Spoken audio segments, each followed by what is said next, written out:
Okay, so got my truck up on blocks and I'm replacing this exhaust here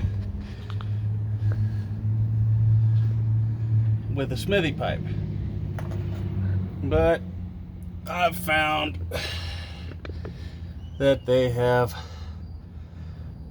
welded and clamped this one, and not only did they weld and clamp it, they welded the clamp to the pipe.